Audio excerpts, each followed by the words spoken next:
छोटी सी गौरैया का श्री कृष्ण पर विश्वास। कुरुक्षेत्र के युद्ध क्षेत्र को विशाल सेनाओं के आवागम की सुविधा के लिए तैयार किया जा रहा था। उन्होंने हाथियों का इस्तेमाल पेड़ों को उखाड़ने और जमीन साफ करने के लिए किया। ऐसे ही एक पेड़ पर एक गौरैया अपने 4 बच्चों के साथ रहती थी।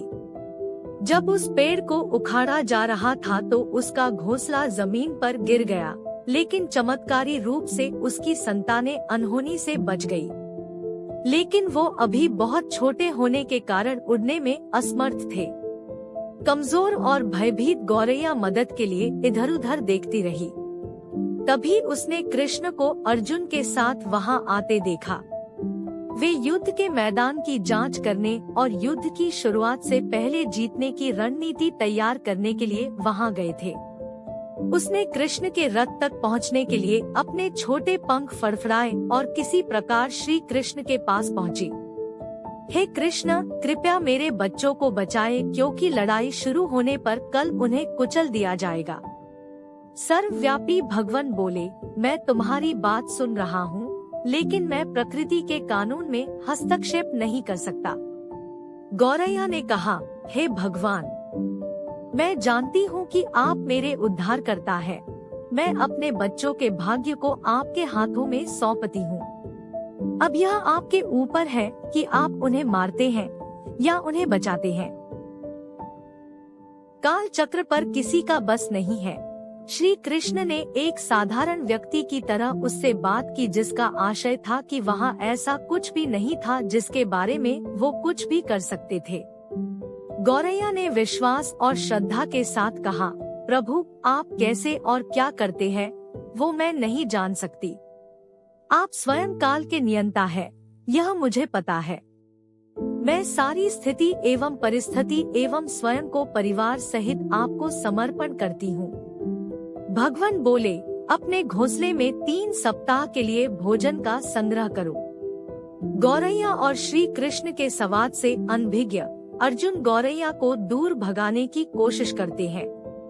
गौरैया ने अपने पंखों को कुछ मिनटों के लिए फुलाया और फिर अपने घोंसले में वापस चली गई। 2 दिन बाद शंख के उद्घोष से युद्ध शुरू होने की घोषणा की गई। कृष्ण ने अर्जुन से कहा कि अपने धनुष और बाण मुझे दो। अर्जुन चौंका, क्योंकि कृष्ण ने युद्ध में कोई भी हथियार नहीं उठाने की शपथ ली थी। इसके अतिरिक्त अर्जुन का मानना था कि वह ही सबसे अच्छा धनुर्धर है। मुझे आज्ञा दें भगवान, अर्जुन ने दृढ़ विश्वास के साथ कहा, मेरे तीरों के लिए कुछ भी अभेद्य नहीं है। चुपचाप अर्जुन से धनुष लेकर कृष्ण ने एक हाथी को निशाना बनाया, लेकिन हाथी को मार के नीचे गिराने के बजाय तीर हाथी के गले की घंटी में जा टकराया और एक चिंगारी सी उड़ गई। अर्जुन ये देखकर अपनी हंसी नहीं रोक पाई कि कृष्ण एक आसान सा निशान चूक गए। क्या मैं प्रयास करूं?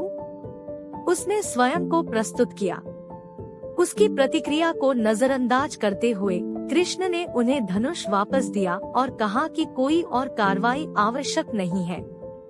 लेकिन केशव, आपने हाथी को क्यों तीर मारा? अर्जुन ने पूछा। क्योंकि इस हाथी ने उस गौरैया के आश्रय उसके घोंसले को, जो कि एक पेड़ पर था, उसको गिरा दिया था। कौन सी गौरैया? अर्जुन ने पूछा। इसके अतिरिक्त हाथी तो अभी स्वस्थ और जीवित है, केवल घंटी ही टूट कर गिरी है। अर्जुन के सवालों को खारिज करते हुए कृष्ण ने उसे शंख फूंकने का निर्देश दिया। युद्ध शुरू हुआ। अगले 18 दिनों में कई जानें चली गई। अंत में पांडवों की जीत हुई। एक बार फिर कृष्ण अर्जुन को अपने साथ सुदूर क्षेत्र में भ्रमण करने के लिए ले गए। कई शव अभी भी वहां हैं, जो उनके अंतिम संस्कार का इंतजार कर रहे हैं। जंग का मैदान गंभीर अंगों और सिर, बेजान सीढ़ियों और हाथियों से अटा पड़ा था।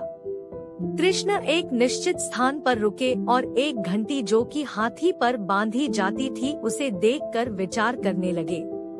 अर्जुन, उन्होंने कहा, क्या आप मेरे लिए यह घंटी उठाएंगे और इसे एक तरफ रख देंगे? निर्देश बिल्कुल सरल था, परंतु अर्जुन के समझ में नहीं आया। आखिरकार विशाल मैदान में जहां बहुत सी अन्य चीजों को साफ करने की जरूरत थी, कृष्ण उसे धातु के एक टुकड़े को रास्ते से हटाने के लिए क्यों कहेंगे? उसने प्रश्नवाचक दृष्टि से उनकी ओर देखा। हाँ, यह घंटी, कृष्ण ने दोहराया, यह वही घंटी है जो हाथी की गर्दन पर पड़ी थी जिस पर मैंने तीर मारा था। अर्जुन बिना किसी और सवाल के भारी घंटी उठाने के लिए नीचे झुका। जैसे ही उन्होंने इसे उठाया, उसकी हमेशा के लिए जैसे दुनिया बदल गई। 1, 2, 3, 4 और 5 4 युवा पक्षियों और उसके बाद एक गौरैया उस घंटी के नीचे से निकले। बाहर निकल के माँ और छोटे पक्षी कृष्ण के इर्द गिर्द मंडराने लगे एवं बड़े आनंद से उनकी परिक्रमा करने लगे। 18 दिन पहले काटी गई एक घंटी ने पूरे परिवार की रक्षा की थी। मुझे क्षमा करे हे कृष्ण, अर्जुन ने कहा, आपको मानव शरीर में देखकर और सामान्य मनुष्यों की तरह व्यवहार करते हुए मैं भूल गया था कि आप वास्तव में कौन है।